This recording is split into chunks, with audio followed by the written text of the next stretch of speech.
जय माता दी दोस्तों, मैं शालिनी आपका ऑडियो इंस्टीट्यूट पर स्वागत करती हूँ। तो दोस्तों, हम पढ़ रहे थे शब्द रचना। आज का भी हमारा टॉपिक है शब्द रचना। पिछले वीडियो में हमने शब्द रचना ही पढ़ा था। इसके 4 प्रकार हैं। 2 प्रकारों की बात हमने की है। अब ये तीसरा प्रकार है बच्चों, रूप या प्रयोग के आधार पर शब्द। रूप या प्रयोग के आधार पर भी शब्दों को 2 भागों में बांटा गया है। नंबर 1 है हमारा विकारी शब्द बच्चों, नंबर 2 है अविकारी शब्द। विकारी शब्द रूप या प्रयोग के आधार पर कितने भाग हैं? 2 भाग हैं। तो विकारी शब्द नंबर 1।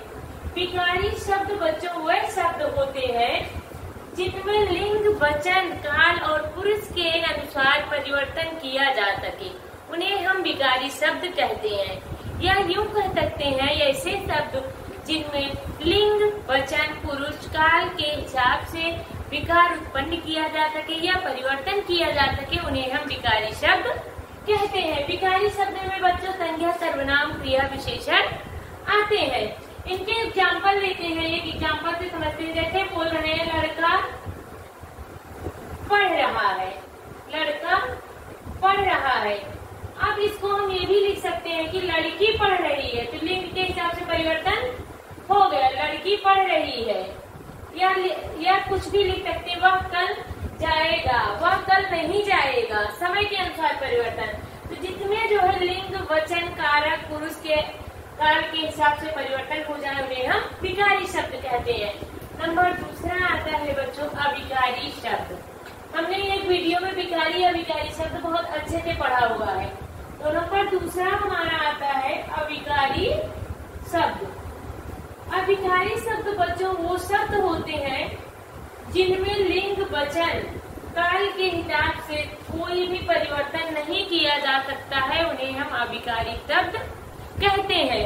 कह सकते हैं कि ऐसे शब्द जिसमें विकार उत्पन्न नहीं किया जा सकता है, उन्हें हम अविकारी या अव्यय कहते हैं, जिसको हम परिवर्तित नहीं कर सकते हैं लिंग, वचन, काल के अनुसार। इसमें बच्चों आते हैं ये अविकारी शब्द आपके 4 प्रकार के होते हैं। नंबर 1 आता है आपका क्रिया विशेषण, संबंध बोधक, समुच्चय बोधक और विस्मयादि बोधक। ये 4 प्रकार के आपके अविकारी शब्द होते हैं। अब नंबर 4 पे हम चलते हैं। अविकारी विकारी की एक वीडियो में मैंने अच्छे से बात किया हुआ है। इसका शब्द जो है नंबर 4 है अर्थ के आधार पर शब्द। चौथा विभाजन लिखा इसका है अर्थ के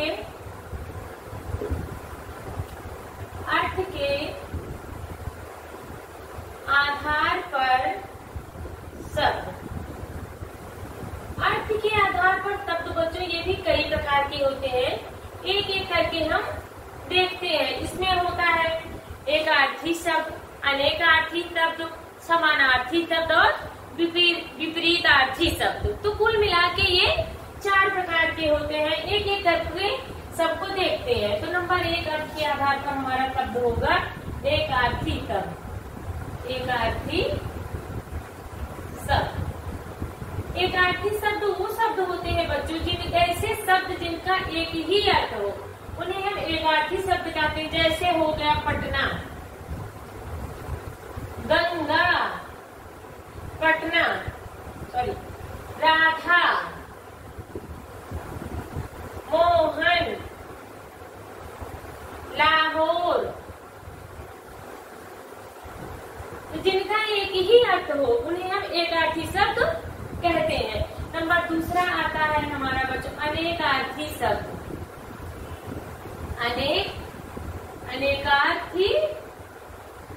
अनेकार्थी शब्द। तो अनेकार्थी शब्द वह शब्द होते हैं बच्चों जिनके एक से अधिक अर्थ होते हैं। ऐसे शब्द जिनके एक से अधिक अर्थ होते हैं उन्हें हम अनेकार्थी शब्द कहते हैं। जैसे एग्जाम्पल लेते हैं, इसमें क्या आता है अनेकार्थी। मान लीजिए हार। अब हार का 2 अर्थ होता है। एक हार मतलब माला, एक हार का मतलब माला और दूसरा हार का मतलब पराजय। ठीक, हार और पराजय हो गए। अनेकार्थी इसके एक कनक, मान लीजिए कनक दे दिया। कनक का मतलब, एक कनक का मतलब सोना और दूसरे कनक का मतलब आपका धतूरा हो गया। तो कनक का 2 अर्थ हो रहा है। मान लीजिए कर लिख दिया गया, कर का भी आपके 2 अर्थ होगा। एक कर मतलब टैक्स समानार्थी शब्द वे शब्द होते हैं जिनके एक से अनेक अर्थ होते हैं। नंबर 3 हमारा आता है बच्चों,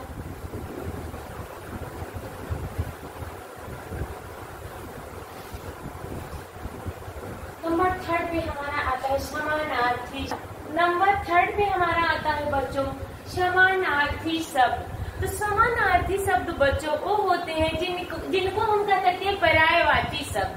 समानार्थी को हम पर्यायवाची शब्द भी कहते हैं, जिनके एक समान कई अर्थ हो।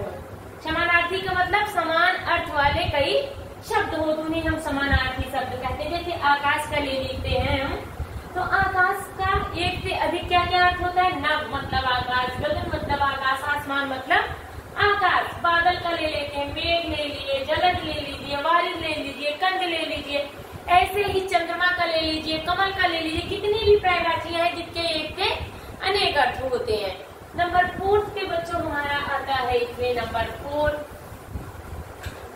विपरीतार्थी शब्द। अर्थ के आधार पर नंबर 4 है विपरीतार्थी।